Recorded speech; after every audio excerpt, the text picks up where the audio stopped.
Another Friday rolls around. Good morning, everybody. I'm Tara Thomas. And I'm Amanda Goodman. Thanks so much for joining us. We hope you had a great week. It's Friday. It feels like fall, but we're in Iowa. It will be Hell's Kitchen by this afternoon. It's insane. People are interesting when it comes to weather because I don't know maybe it's just because we have so many seasonal extremes, but everybody talks about it every year. And we always say, like, we love this time of year because it's getting cooler. Right. And then everyone is complaining as soon as it snows and it's cold. I am not. I love all of the snow and stuff. But this is the time of year that is very frustrating. I have to sleep with my windows open. I need the breeze. But then it's like you have to go home because your house now is like hot. And then you have to turn the air back on. And then it's like it's hard to balance. And because right now I feel that there's so much pollen and dust in the air and the wind here can be like 180 miles an hour. Right. I can't really do the open windows for that reason because I feel like it stirs up too much dust and then it causes me to have allergy issues. I sleep very well at night though when I have the breeze. You love that, and I don't say sleep like a baby because that's just, I sleep like a man. I sleep like my husband, soundly, full night's sleep. But we want to thank Frederick's in Waverly, the old East Bremer Diner, for being one of our sponsors for this wonderful newscast. And here's the thing. They are still open. Support the downtown businesses. We know the bridge is out in Waverly. There are many ways to get there. I'm told Lover's Lane is one. And Frederick's has the most amazing Sunday brunch. There is nothing better. Oh my goodness. There is nothing better than a good brunch. You can have yourself a mimosa if you want. Start that day off, before you get to the kids' soccer games, right? But their brunch, Frederick, support it. Support all those businesses, in downtown Waverly. They are still open. We need to support our small businesses. And because that bridge is out, it's causing, people don't go, but there's still a way to get there. You can still support all of them and head to the brunch. Let me know how you love it this Sunday. And thank you for Fredericks for supporting these two washed up news chicks. Absolutely. In our morning show. We appreciate you. It was so exciting this week. In addition to having now our 9th morning show on Wednesday, we had a show in where were we? Oh, we were in LaPorte City. Oh my gosh. How could I forget? So LaPorte City Wednesday. And then last night, Elkader, our second time in Elkader, and this time at the incredibly beautiful Golf and Country Club, and the LaPorte City Golf and Country Club also was amazing. And you said it had been renovated. Oh, it was completely, I didn't recognize it. I went there many times. I was MC for a lot of Knox Blocks events. An amazing organization that helps keep babies safe while they're sleeping with, they provide outlets, to prevent SIDS. And it was remodeled. It was beautiful. And that LaPorte City location, that was a really special show. It was and I had a lot of anxiety going into it because I love that community. Love them. We talked about that. We were there. We were just there for a lot of things going on. But then, I wrote about that school district a couple of years ago. And if you follow me, then you know exactly. I'm not going to rehash it. And we're vilified by many because of it. Right. And there was actually somebody who had walked in to the bar and saw that I was up there and allegedly had some choice words to say about me, things that they like to call women when they don't like women, and abruptly left because apparently I was making him sick, my presence. So he posted something about it, but I want to, our good friend, DJ Hoove. Yes. Kind of reached out to this person. He was DJ Hoove. This is the thing. He brought the bucket of water to me and he was just like, why is she, don't call her this. She's an advocate. How could you be against, and so.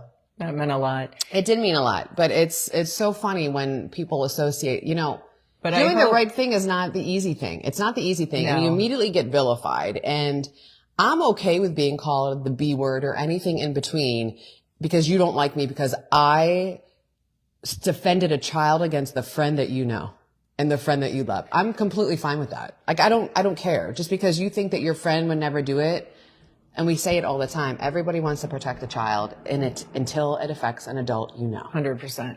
So I hope you don't let one intoxicated, obnoxious man detract from all the love and support that was born out of that show. That was a great show. Because I'm telling you, that audience was electric, and we could, I mean, the support and that energy was palpable, where it was just so healing, I think, for people, because we talked about the process of why and how you did stand up for victims. And then we also, of course, acknowledged all of the tragedies, and we were very grateful that Jake Wilson's mom and grandma attended.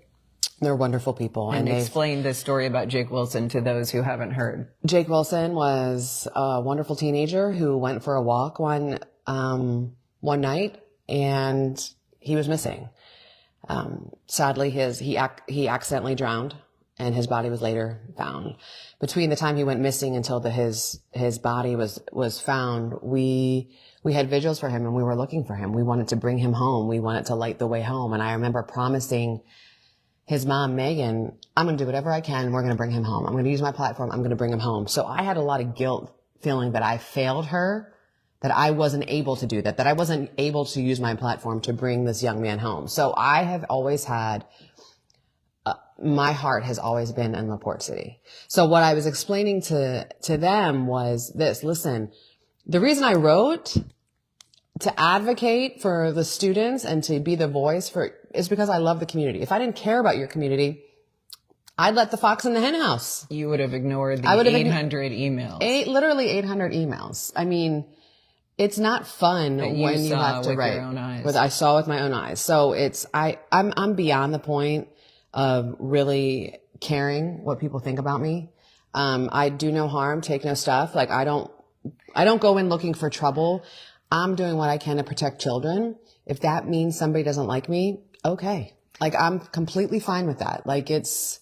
Well, in fact, despite how you carry that guilt in terms of feeling that you failed the family, you didn't in the end, from the perspective of this mom, was still so grateful and is grateful for your continued friendship and support. And then last night, you recognized another mom who had to go through the tragedy of losing her son when we were in Al-Qaeda. There was a young man a few years ago. It was the same time that Jake had gone missing. His name is Caden Essling, and he was riding his moped. He was hit by a car and he was left for dead. He died on the side of the road alone. He was a teenager.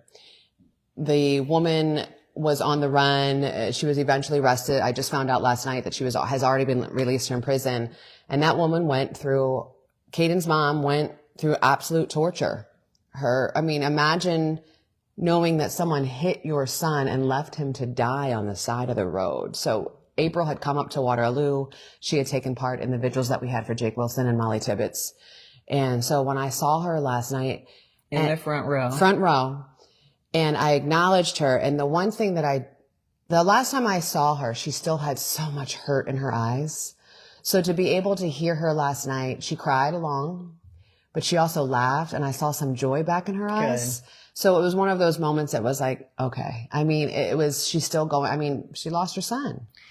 I'm so almost relieved that she came, and then in both shows that you had such a almost cathartic experience with those moms, because I think it's a good reminder that, they going through it and then beyond see you as somebody who was an ally, not temporarily for personal gain, but long term, once the cameras have gone away, helping to support these people, because that's when the grief and the loss and the heavy really sets in, is after everyone's moved on. After everyone's moved on. Look how everyone moves on after the vigils, after everything. And that's the difference when we were news anchors to what we are now. Because as news anchors, you're just another news story. We're not emotionally invested. Correct. I wanted these women to know that I will always be there for you. I will always walk alongside you. Whatever you need, I got you. That's it. And so, it was a humbling, it was very humbling to look out and you see them sitting there. It was great. It was wonderful. It was really special. And speaking of moving on, we have to acknowledge. Good segue. Right? I know. That was a good segue. We've done this before. Even though my roots are like as long as Madonna in the Material Girl video, but that's okay. Because next week. Those are in. Appointment. Hoda Kotb. Well, first, full disclosure here. We, with our busy lives, are not huge devoted morning show viewers like we probably were years ago in our earlier careers. And ironically, we want you to now watch our morning show, but we're only asking for one day a week on Fridays at 7, or Right. you can watch, you know, the recorded stream. And of course, in the years of watching the morning shows, you didn't have that option years ago. But I will say this. Through social media, I have seen enough and clicked on when they show the replays of the Today Show to know Jenna Bush and Hoda Kotb had something special and have something special in terms of their chemistry. They do. And so did Hoda and Kathy Lee. Oh, 100%. Hoda is, yes, loved them. Hoda comes across as genuine. I know that she is because I have many friends who work for NBC News. And the one thing, I'm going to bring this up. I don't watch the Today Show for the same reason people probably didn't want to watch when I was on television, because people didn't like me. So I don't, right? But that's okay, because you don't choose news stations. You choose people that you like to watch. So I don't watch because I don't like one of the female anchors on that show, because I don't feel that she is sincere. I don't feel that she's a girl's girl. And the reason I had that street smart sense, I know. Would I be talking about SG? I don't know. But then when I had this feeling, I'm like, something looks off, because it was the whole Ann Curry thing. When Ann Curry, who was a phenomenal, say that, yeah. Ann Curry was a phenomenal journalist. And funny, she got pushed out because she knew what Matt Lauer was doing. She knew what Matt Lauer was doing. She wasn't having any of it. And the other female joined forces to push Ann out so then she could get that seat. So when I'm watching yesterday, and I could sit here and pretend that I'm upset, and I have not one tear coming down my face. So I saw that too, and I don't like it. So my senses were confirmed by my friends who work behind the scenes and saying, yeah. Yeah. So this was my take. First of all, I respect Hoda so much because we feel, just from watching the social media clips, a kinship with Hoda. And here's why. Even though she's much older when she's exiting, she just turned 60. What I saw when she talked and shared is the same kind of relief that both of us went through. Because yes, you're walking away from something that has been very meaningful and that your whole life, adult life, has been devoted to in terms of the sacrifices we made for our jobs. But she's all about distancing herself from a job that doesn't define her, because her identity is being a mom now and her kids. Yeah. And so what my take was, when Savannah was doing her goodbye, in contrast to Jenna, you could just see the difference of Jenna and Hoda. That's a long-lasting, genuine friendship that will go far beyond their time together on TV. I agree. With Savannah and Hoda, it was a friendship that was driven only by them being coworkers, was my impression. And I get it. They're closer because Jenna and Hoda work together. But I was very close with coworkers that weren't on my direct, newscast. Right. And I'm going to say this without saying too much. We talk about our shows because people could be at home like, why aren't you saying anything positive about, this female anchor? I want to empower all women, but if you're behind the scenes doing women dirty, if you are a female who is the participating member of the boys club, I really don't feel like empowering you, because we know what you're doing. You're the one that's posting those empowerment quotes on Facebook, but you're doing women dirty behind the scenes, and you actually need called out, because for you to be a participating member of the boys club, that's kind of like the lowest of low. So we know a lot of them. We know a lot of them. And in this business, we saw it. There was nothing more cutthroat than the women also who wanted our jobs. So when we say that when we got to the top, when we became the main anchor of the television stations in which we worked all across the country, when I say that we had to literally fight our way to the top, we had to fight our way to the top. I mean, you throw me in the ocean, I'd sink, because I had so many stab wounds in my back. Oh my gosh. At one of the stations where I worked, I was very close with another anchor, female anchor, who was doing a morning, or I think it was a morning shift at that time. Whatever the case, a different shift than me. And I'll never forget when I had the opportunity to come back to the Midwest and actually take the job in Iowa. I was so just overwhelmed with the reality of the concept that we talk about in our shows. Like, they want to quit you before you quit them. So I had this immense like heaviness of how am I going to get out of this contract and be released from something where, there's this like legal hold on you. This is so, so awful. There were two people that I confided in, a close friend who was a reporter and then this female anchor. And I said, no one can know because the management still has to work with me behind the scenes to try to iron this out. And I said, no one can know, but I think I'm going to get this job in Iowa. And I was so desperate to just confide in two other women that I trusted, that I felt would get it, No sooner had those words left my lips, this female anchor marched over to the general manager's office and said, I want Tara's job. And no one was supposed to know, not even management didn't want people to know that any of this was going on because they don't want you to get some preferential treatment that will then tip the balance that everybody else, well, you let Tara out of her contract. I tell you what, I was floored. I was so hurt. I was so hurt. So I went to her face to face outside the station. Like we always joke, you have to talk outside. And I said directly to her, I said, how could you go? Because the general manager, he got back to me, of course, like, well, I already heard that so-and-so wants your job. And I was like, what? I mean, I was very hurt. Yeah. I consider this person a good friend. And I said, I just looked her in the eye and I said, and she was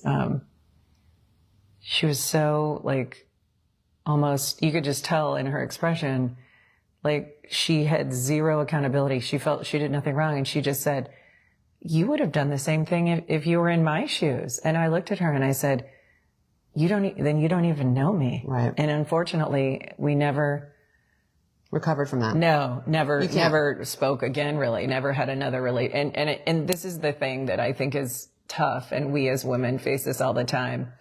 When you are hurt like that as a woman by somebody, in this case, that I trusted, as much as I don't want to be a jaded person, it's very hard then to continually open yourself up and have that same vulnerability. And so that happened to me when I was quite young. And that contributed then to, at times, me being a little bit more guarded in future relationships. And I don't think there's anything wrong with it. I think this business has jaded us in a way, but it's also taught me, I have my wall put up. And I don't think that I'm better than anybody. But I protect my peace and I no longer apologize for it. My circle is so small. It's like a dot. I am kind. I try to be kind to everybody. I'm wishing everybody well, but when it comes to if it's hanging out or if it's spending time with, it's just a very small, because I know my friends' intentions. I know that my friends want me to win. They are clapping for me relentlessly. It's not just like the fake, when we have a successful show and everyone's coming in and then you see all these people that we know, like, oh my gosh, I'm so proud of you.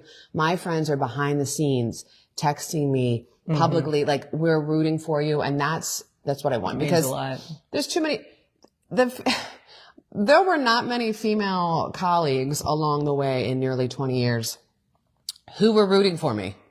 Well, no. They weren't, because they were waiting for me. They wanted my chair. They wanted my desk. Like they wanted the desk. True. There weren't too many, but the ones that, there were some that were kind of surprised. Like they didn't want me in their life. And then they got to know me. And then they realized that I was not going to do them dirty. So then we created that bond. Once they realized that I was just going to be loyal, absolutely loyal. I got your back. I'm never going to put you under But some of them were probably like, keep your friends close and your enemies closer. Oh, for sure. In television, it's like, I don't want Amanda to be against me in some ways. And that's not a bad thing. Though, no, it's not. When you get to that position that we did at multiple stations where you're considered the top female, those other women would be better off having a good relationship with us because we were a lot of times so much older. We were the ones who had the experience. Yeah. Oh, for sure. We were the den mothers. We were the old ladies at the age of 39. So I have to go back quickly to the Jenna Jenna Bush, is it Hager? Jenna Bush Hager and Hoda Kotb relationship. You know, I met her, by the way, in Texas. Oh, I'm right. Sure. Cause you We covered shared a her cigarette. dad. Oh my gosh. This was back in the day when it was acceptable. So don't come at me. Real quick side note. Her mom, the Laura Bush, it was like a medical center, in Amarillo, was being renamed after her mom. And she was there and she was standing in the back and she had asked for a cigarette. And at the time, you know, I was in my 20s and that's what, you know, whatever. I'm not going to get into that, but, and I'm like, I remember looking at her, I'm like, don't you hate like all of these women with these deep pockets just like kissing up to you? That's not how I said it, but like kissing up to you. She's like, oh, I can't stand it. Like, and she was just so genuine. She is, what you see is what you get on television. Like that she's bubbly and she's funny and she's just very personal. She's genuinely a good person. I remember, I'm old enough to remember back when her father was the president and she was notorious for like sticking her tongue out of the limos. Remember? Yeah. She was a party girl too. She was definitely a spitfire. She got her underage drinking thing. We've discussed that. Like, and I will say this, when she initially was given that opportunity for a network's, you know, anchor spot, I, like so many were, you know, thought, of course, oh my gosh, you know, nepotism times 10. Sure. Now, all these years later, when she had that staying power and we can, I agree, chalk it up to her being her authentic self. Mm-hmm. I think she's done a great job. And I think that chemistry between Jenna and Hoda is like so many relationships in life that a lot of people don't want to acknowledge. And that is real, genuine, authentic friendship with women. It transcends two things. It transcends race and it transcends age. One of my best friends is African American, female, is from Boston, now lives outside New York. I mean, on paper, we probably look like we have nothing in common. She's one of my closest friends. One of my other close friends is in her 80s, Darlene, who was my kid's Montessori preschool teacher. And when I look at Hoda and Jenna, and she just turned 60 and Jenna's, you know, quite a bit younger. And I just think it's so special that they had that friendship. Sure. Because the stress of that business and all the boys club around them and all the pressure that was on them from every snake in the grass. Oh, I love that amongst you can them. tell that outside of work, they're close. They had a refuge in one another. And that's really special in that business. And that's why they're so successful. Think about why they're so successful. They're successful because they are real. They are real. And you can tell when people pop up on camera and they are faker than the hair extensions that are on my head right now. So that's why I got so irritated yesterday when it was you know, if there are no tears coming from your eyeballs, you are fake crying. And that's what, like, it just, that's all I will say about that. But it's evident. You can turn on the and I had a hard time watching the Today Show. Like, our friend Levi, who I'm sure is watching right now, cause he keeps texting, he has been a Today Show fanatic from the jump. And really, I didn't know. He is obsessed with the Today Show. I stopped watching when they did Ann Curry dirty. When she said goodbye and Matt Lauer sat there and tried to hug. And if you go on YouTube and watch Ann Curry's face when she looks at him, because he was the mastermind who was pushing her out the door. And why did he push her out the door? Because Ann knew. Ann went to the upper management and said, this guy's like, he's doing all of these things and no one listened to her. So just go back and watch that. So I have not watched the Today Show since that moment. No, I'm sorry. I mean, love Jenna, love Hoda, but I haven't, because you can't take that back, because the management's still the same. The management's still the same. Like, you can't just throw some women now on set and say that you don't participate in boys club politics, because there's participating members who are women. Oh, for sure. And that's what, and they're the worst kind. That's what keeps the system going without any kind of change or overhaul.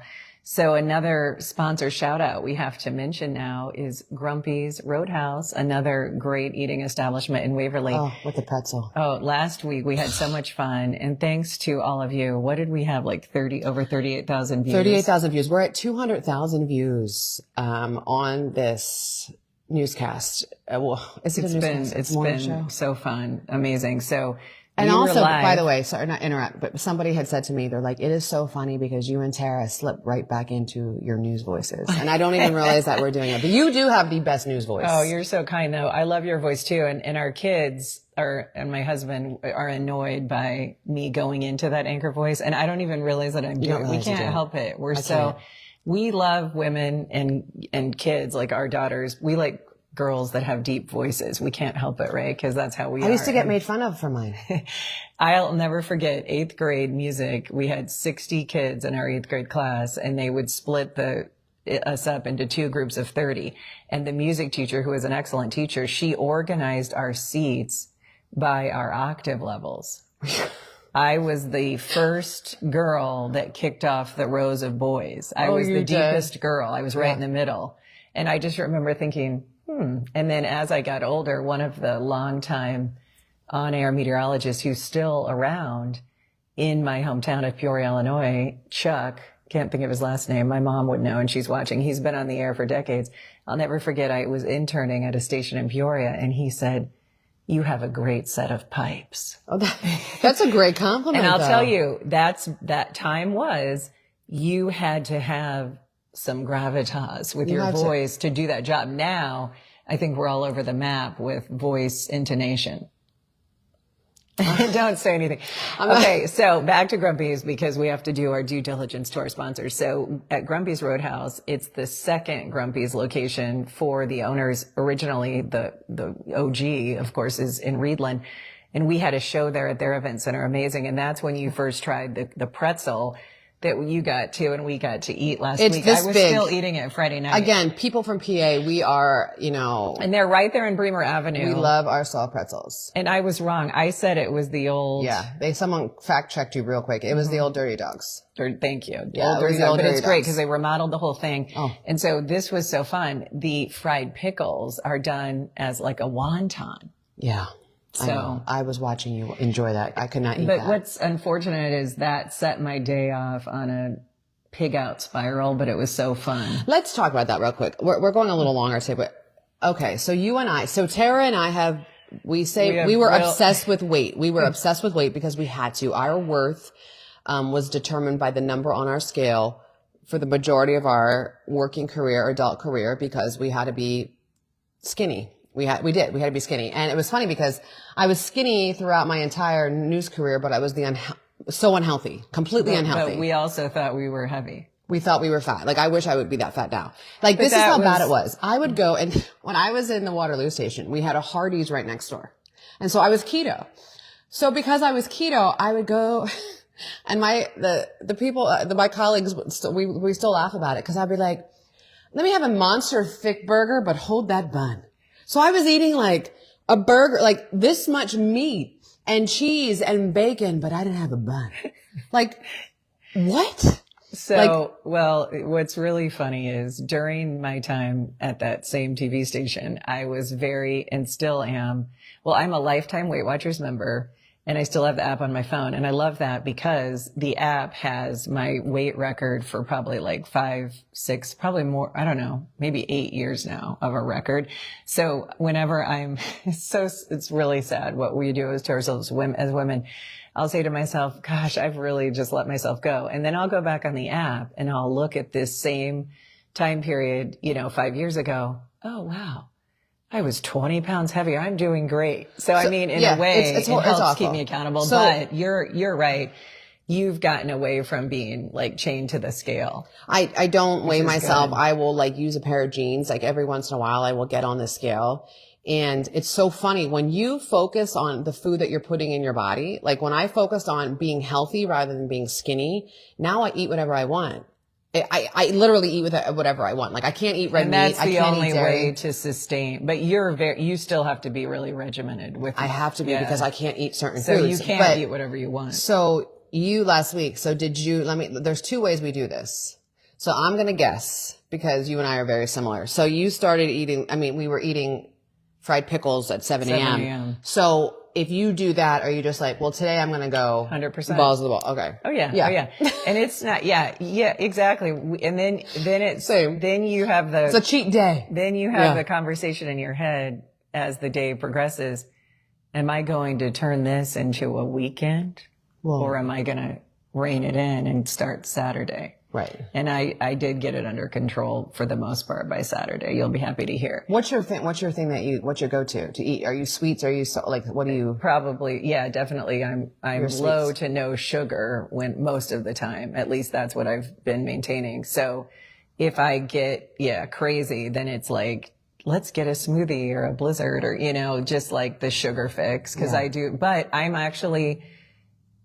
I'm somebody like you where if I had to be more restrictive, I could. But unfortunately, after everything you went through, I was like, wow, that's so scary. And I wonder, if I have any issues. And when I went and had my colonoscopy and they were like, everything looks great. You're Eat fine. whatever you want. And that was the worst thing to tell me because it was like, oh, okay. Yeah. Like, let's just be totally irresponsible. But both of us have a trauma, if you will, from the times, over a weekend when you'd have guacamole and then someone would send an email and say, are you pregnant again? I mean, that was just, and what we know now, and it's so true, especially as women, when you get older, it's harder to not have your face look like it's puffy. Yeah. So, I mean, we both do this where we'll look at photos of ourselves and it's like, oh my gosh, our faces look so puffy. Oh. And yet it's not that we've done anything to contribute to that because you're being so good with your choices. And sometimes for me, it's like one day of having sugar. And then the next day I look like I was, I need to go to rehab.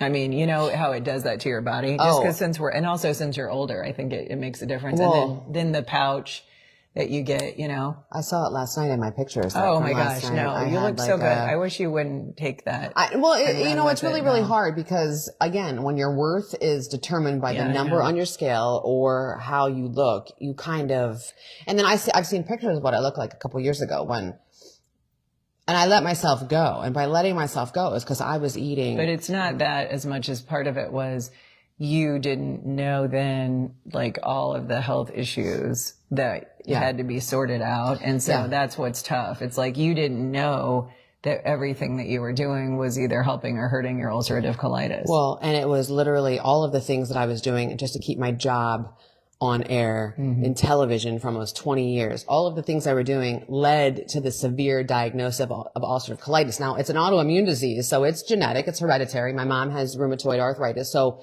if you have an autoimmune disease in your family, you are, you're predisposed to getting it, but then your environmental factors play into it.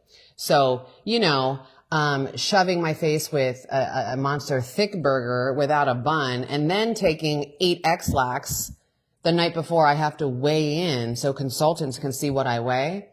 That'll reach not a good mix. Speaking of weighing in, back in my Weight Watchers days, I would work the morning shift. And after I did the morning news, when they actually had the in-person I remember those days. Weigh-in meetings, I loved that. Those meetings I enjoyed. And in fact, I then became a Weight Watchers leader at one point, which was fun. Yeah. It's the accountability. But I gained weight during that time. I was helping everybody else lose and I was gaining. It was that's a not fair weird inverse relationship. Because you're working the morning show. That's the thing though. That'd be like you weighing in at 6:00 at night or 8:00 at night. Because the morning show, you're at the end of your shift. Well, this is what was hilarious. I would go between the morning and noon to weigh in. So I would go into the station bathroom and I would change into, kid you not, boxer shorts and the lightest weight tank top I could find and like no bra, no underwear, and then throw a coat on and go over to the Weight Watchers. And I laugh because in talking to these other leaders and getting to know them over the years, there were women coming into Weight Watchers and they would take off wigs, they would take off all their jewelry, and they would take out their dentures because you are going to strip yourself down like you're going into the prison search just to be as light as a feather. Well, did you ever think about it that it was also like peer pressure? And that's the reason I used to love going into Weight Watchers and places like that to weigh in. It was the accountability. But it wasn't accountability for yourself. It was like, I can't weigh in and be bigger than the woman behind. It was peer pressure, what we do to ourselves. I don't like it. I do think that that is a plan that was sustainable from the standpoint of it didn't restrict you like so many other diets. Like you could Oh, you can sort eat of everything. eat anything you want. Yeah, I love it. But it's interesting now because all of these diet plans have partnered with a lot of the weight loss drugs. And so I definitely see where in some respects, I mean, it would have been a gold mine all those years ago if when you walked in there, they were like, you can either, do this on your own or come over to this side of come over to this lane and we're going to give you a shot. And let me tell you, but that doesn't make it easy. People on Ozempic, Wegovy, all of those things. Let me tell you about this. Those are not magic elixirs. Like they don't inject you and like it does not melt the fat in your body. It controls your appetite. Those are mental. doing. It's mental. It's sending a signal to your brain, I'm full. So it teaches you not to overeat. It teaches you all those things. So if that is something that you want to try, do it. If you're doing it for the right reasons and to get healthy, to retrain your brain. And if someone else is on that, let them alone. Because guess what? The obesity epidemic for the first time in history is going down. And they are crediting these anti-obesity. That's what it is. It's an anti-obesity drug. If it's something that you want to do, you do it. You do you. You don't worry about what someone says next to you. You don't worry about anything. You do you. All I'm saying is what you should not do is keto. Like do not do a Mediterranean diet. Do not do keto. And I remember going toe to toe with a woman who did keto and she went like this to me. She's like, clearly you're doing it wrong. Cause at that time I was heavy. You are throwing in meats and cheeses and all of the things into your body. That number may be changing on the scale. You are killing your insides. You're killing your insides. Take it from me. Who has the most severe case of ulcerative colitis and who is on a biologic probably for the rest of my life. I will have this for the rest of my life. You fuel your body. Fuel it with the stuff like fish and veggies and olive oil and vegetables and fruit. Like keto, you can't even have fruit. Like on some plant. Like just eat the perimeter of the grocery store. The thing that's hard is everyone's body is different. And so that's where I always feel like I can't compare myself to the next person because some people balloon up when they eat, carbs and other people can find a balance. I'm one who can gain 5 pounds in a day, which is insane. And then we get so upset.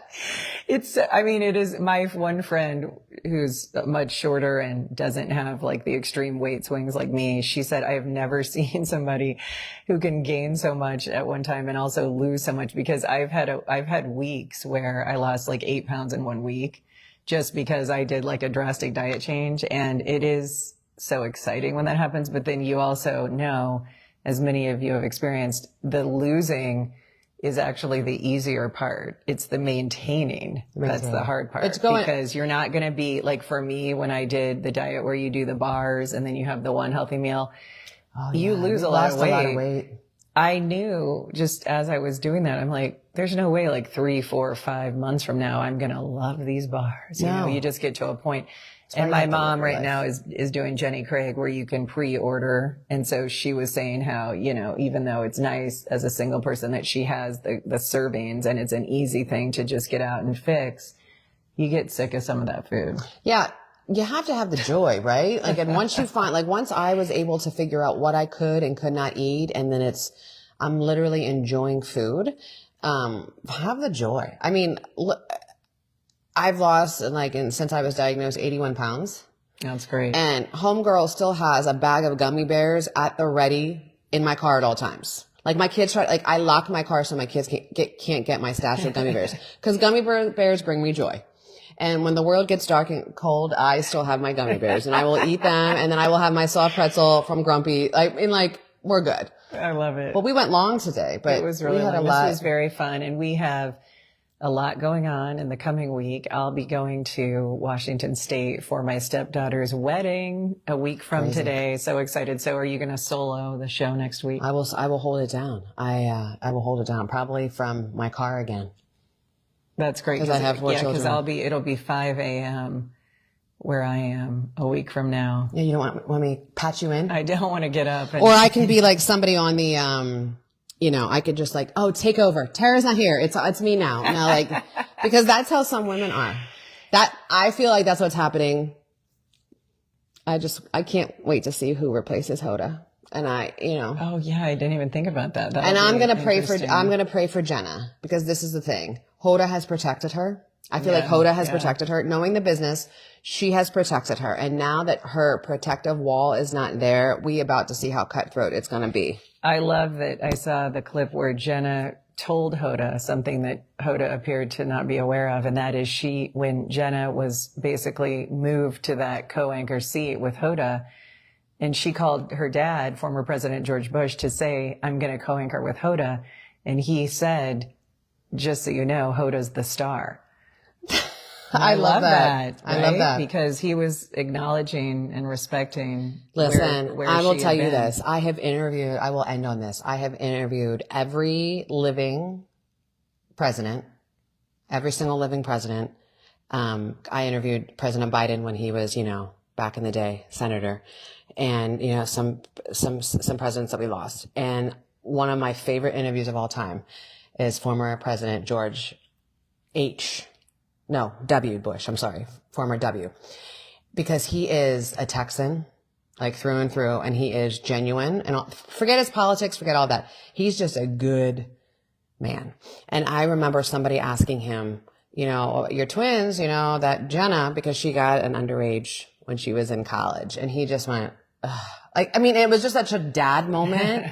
And so I have always had a lot of respect for him. So I love when she gives like the little nuggets, because they're just a funny family. Like, they're literally a funny family. And I had a chance to interview Laura when she was in Mason City, and I felt that same sincerity, that they just seem like good parents who have the right last name and a lot of money, which is great. When you see a president wearing a hat and trying to go unnoticed in the aftermath of 9/11, and you see him digging through rubble. Oh, yeah. Which you directly witnessed. Mm-hmm. So those are good people. So let's keep Jenna safe, protect her. And we just wanted to thank, Hoda doesn't know us from Adam, but what a career to watch. She spent a lot of time. She lasted until she was 60, which is huge. She did it with class. She did it with integrity. She did it as a sisterhood. She was not part of the boys club. So I admire the heck out of that. Absolutely. We appreciate you spending time with us on this Friday. Have a wonderful fall weekend, and she will see you in 1 week, if not sooner. If you might run into her getting gummy bears at Hy-Vee. I'll be there. Bye.